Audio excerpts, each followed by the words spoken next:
What happens when a company that promises to reshape the way we work ends up becoming a cautionary tale of hype, greed, and chaos? WeWork, once valued at a staggering $47 billion, was heralded as the future of co-working spaces and startup culture. Yet, within just a few short years, the company's meteoric rise was followed by an equally spectacular crash. So, how did this overhyped unicorn implode? Let's uncover the story behind one of the most dramatic corporate collapses in recent history. To understand WeWork's rise, we need to go back to 2010, when Adam Neumann and Miguel McKelvey founded the company in New York City. Their vision was simple yet powerful: transform the traditional office space into a community-focused environment for entrepreneurs, freelancers, and creatives. It wasn't just about renting desks. It was about fostering a sense of belonging and collaboration. This idea resonated deeply in a world where remote work and startups were on the rise. WeWork spaces were sleek, modern, and inviting. The company sold a lifestyle, not just an office. Members were treated to free beer, networking events, and Instagram-worthy interiors. It wasn't just a place to work. It was a brand that promised innovation and success. Investors loved it too. WeWork quickly attracted billions in funding, including massive investments from SoftBank, whose CEO Masayoshi Son believed in Neumann's grand vision. By 2019, WeWork had expanded to over 100 cities worldwide and had become one of the most valuable startups on the planet.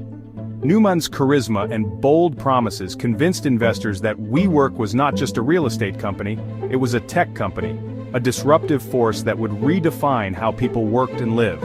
At its peak, WeWork even began branching out into other ventures, including a private school and an ambitious plan to create WeLive communal living spaces. It seemed like the sky was the limit. But behind the glossy marketing and billion-dollar valuations, cracks were starting to show. Critics began questioning whether WeWork was really a tech company or just an over-leveraged real estate firm. The business model relied on leasing buildings long-term, renovating them, and then renting out spaces on short-term contracts. While this worked during periods of economic growth, it left WeWork vulnerable to market downturns. Worse, the company was bleeding money, losing billions of dollars annually. Much of the blame lay with Adam Neumann. As CEO, Neumann's leadership style was erratic and controversial. He embodied the excesses of startup culture, reportedly indulging in lavish parties, private jets, and questionable business decisions. He famously said that WeWork's mission was to elevate the world's consciousness, but behind the scenes, his actions painted a different picture.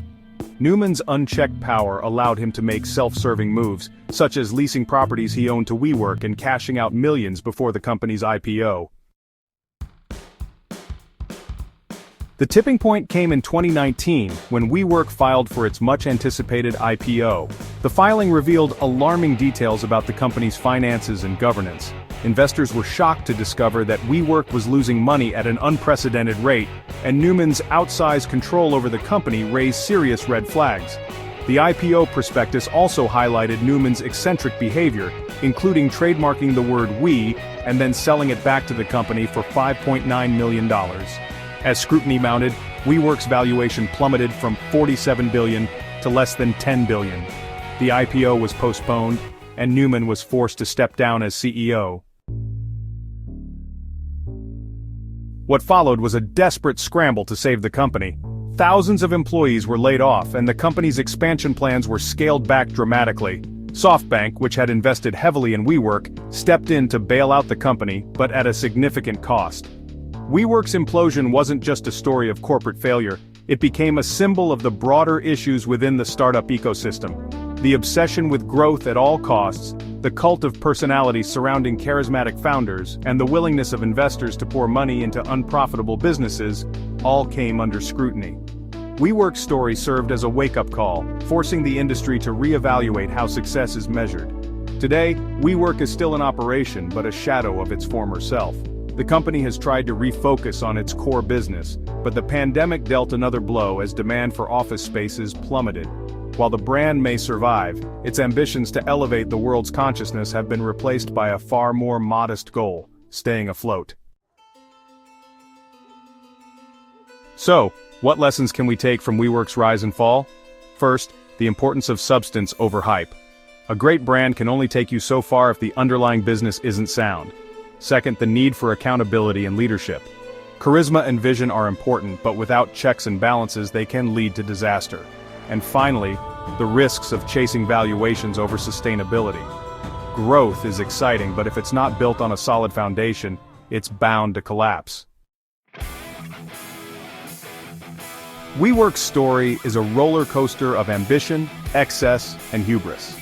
It's a cautionary tale for entrepreneurs, investors, and anyone who dreams big without grounding those dreams in reality. With that said, thanks for watching, and until next time.